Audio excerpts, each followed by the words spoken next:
comment ça se passe, le zinzin de l'espace, Lolo Manga, bienvenue sur la chaîne Manga. Po, m'en veux-tu, papa? En voilà.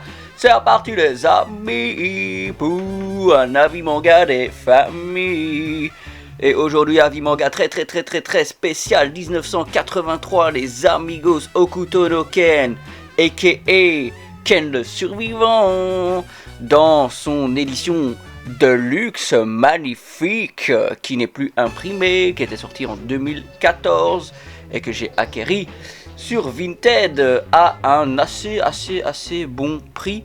Bien sûr, un petit peu plus cher que lorsque ça sortait en neuf à l'époque.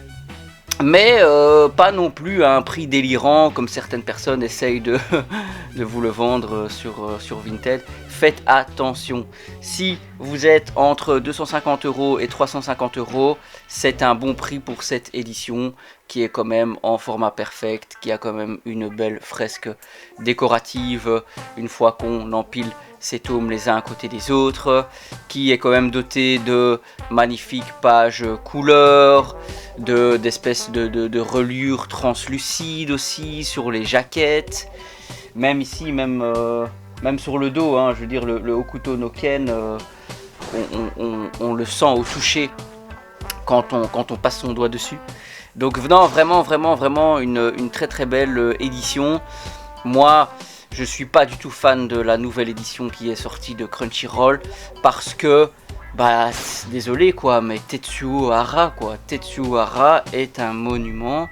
Tetsuo Hara a inspiré des mangaka comme Araki qui a fait Jojo, ou comme notre ami qui a fait Berserk quoi, Kentaro Miura. Donc il faut mettre du respect sur Tetsuo Hara, il faut mettre du respect sur son nom. Buronson au scénario, il faut mettre du respect sur son nom aussi, parce qu'ils ont été des piliers du manga, des piliers du seinen, mes amis. Ils ont été des piliers en termes de design aussi, d'environnement, de chara design, de construction de scénario. Enfin vous comprenez déjà toute l'envergure de cet avis manga, les amigos. J'ai rarement commencé un avis manga de cette manière. Là, je pense être très complet dans mon explication, très détaillé.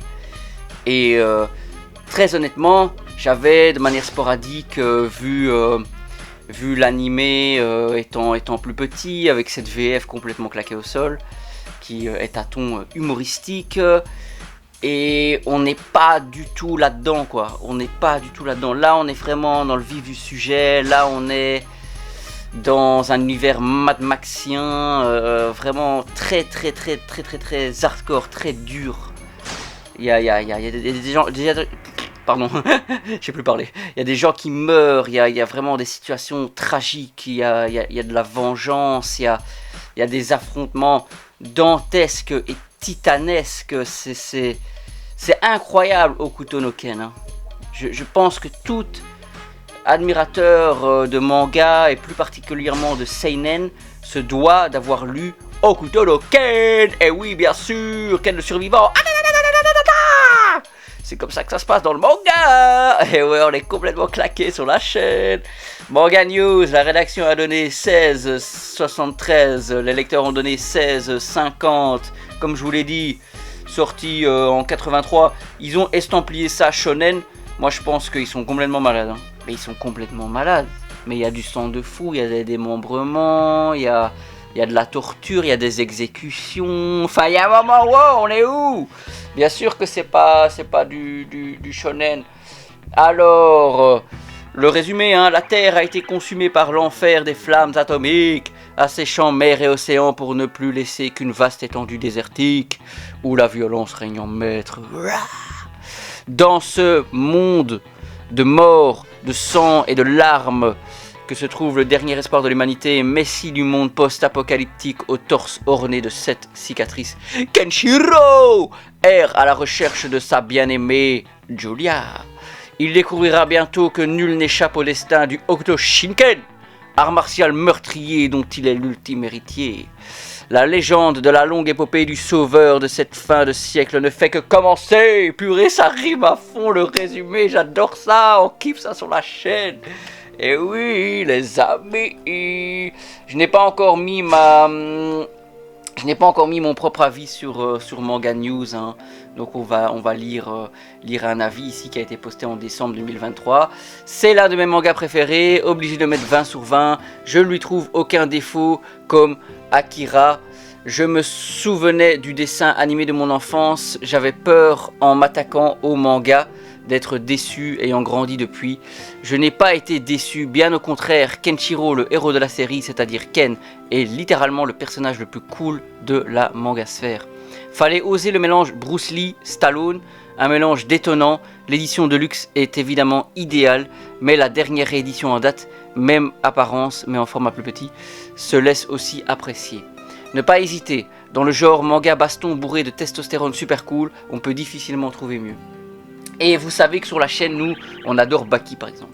Baki qui est aussi de cette époque un peu ancienne. Vraiment, ouais, des combats, les amis, incroyable, mais à un niveau, mais incroyable. Après, mon avis personnel, c'est que il y a deux parties à Hokuto no Ken. Il y a la partie Rao, donc le grand ennemi, si on veut, de la première partie de Hokuto no Ken, hein, qui va jusqu'au tome 10 ou... qui va jusqu'au tome 10. On va dire que Hokuto no Ken, ça serait parti en tome 1 à 10 et puis tome 11 à 14. Je parle évidemment de cette Ultimate édition. Et la deuxième partie est tantôt chouette et tantôt redondante en fait, hein, parce que Kenshiro s'en va sur l'île des guerriers, je sais plus trop comment il s'appelle.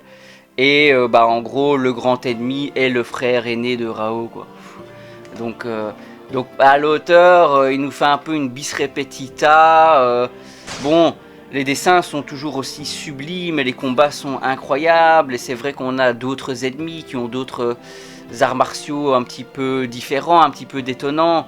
Mais je vous avoue qu'il y a quand même un bémol à la deuxième partie de Hokuto no Ken qui, pour moi, ressemble quand même très fortement à la première, parce que là aussi il doit sauver une fille, parce que là aussi il affronte des ennemis tous plus terrifiants les uns que les autres, tous plus puissants les uns que les autres. Kenshiro revient à chaque fois de manière presque miraculeuse d'entre les morts pour vaincre. Et franchement, vous lisez le tome 1 à 10 de la Ultimate Edition et vous restez sur ça et vous vous dites c'est un des meilleurs mangas de tous les temps. Et puis c'est vrai qu'une fois qu'on entame du manga du tome 11 à 14, on se rend compte qu'il y a un petit peu une certaine redondance scénaristique. Et ça, moi, je trouve ça un petit peu dommage. Je pense qu'ils se sont laissés emporter par les événements, qu'ils ont fait un petit peu aussi de fanservice. Bon, pourquoi pas, hein, mais dans ce Hokuto no Ken, on découvre énormément de personnages vraiment très singuliers, très poignants.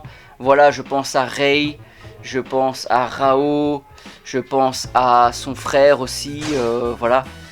Je sais plus trop comment il s'appelle sur le moment. Mais Julia aussi, vraiment incroyable.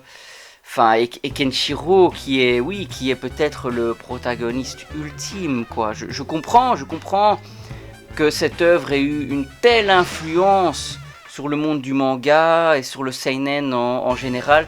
Dites-moi un petit peu ce que vous en pensez, les amigos. En tout cas, moi, c'est un 18 sur 20 que je donne à Hokuto no Ken. J'invite tout le monde à lire cette œuvre qui, pour moi, est un pilier, tout manga confondu.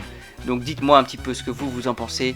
Un petit like la vidéo les cocos, un petit abonnement, ça fait toujours plaisir. Merci beaucoup et on se dit à la prochaine sur la chaîne Lolo Manga. Allez, ciao les gars.